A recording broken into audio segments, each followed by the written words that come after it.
And so the GP here in London called me into the surgery and said, oh, I noticed, you had hepatitis, da, da, da, da, da.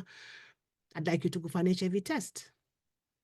So that was quite a shock because I wasn't expecting to hear that. He wrote to me and says, I strongly advise that you should go for the test. So I got so scared. I went, did the test, didn't go for the results. He kept calling me and I never went back. But then the thing is, by that point, because the idea of HIV had been planted in my mind, it was at the back of my head, right? So after 6 months living with uncertainty, because I never went for the results, I didn't know that it was positive or not.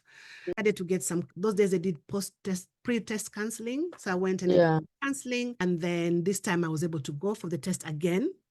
And then I went for the result and it was positive. And it was quite challenging for me. I was better prepared, but it was challenging because I was diagnosed in the very early 90s. We didn't have any treatment or anything, any of what we have right now. And all you saw in the news was people dying, people who are ill. In fact, the earliest memory was a picture of Freddie Mercury. I don't know if you remember. He was on the front page of one of the red top newspapers. That was the time, that was what was around when I was being diagnosed.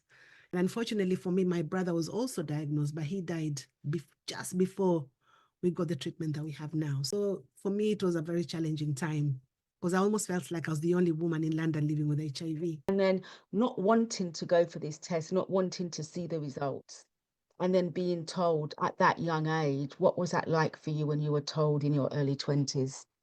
It was hard. I guess for me, the redeeming grace, I always say I was very lucky to get the result when I did, because by then I had finished my exams at uni.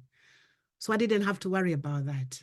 That was one of the things that I found. I always say I was lucky in that way. But even though it was really, really challenging, I was also lucky in two other ways. The first way was because I'd been living in London for a while. I had a very good friend of mine whom we used to go, dancing, your mate, hang around with.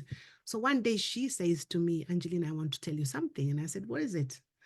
And she says to me, I have HIV. And I'm going, yes. This is just randomly, my friend tells me she's got HIV. So of course I told her straight away because it meant, oh, here's another woman. Yes. My friend. So I told her because at that point I couldn't tell anybody. He then took me on to support groups very early on. A lot of peer support very early on. That's one thing that really helped me to cope. And the third thing that really, really helped me to cope, as I said, I'd just finished my studies. I was back in London. I'd been applying for work. And then I got offered a job to work as an information officer for one of they call them the regional health authorities then, but it's all part of it. So I had to make a decision, do I take this job or not?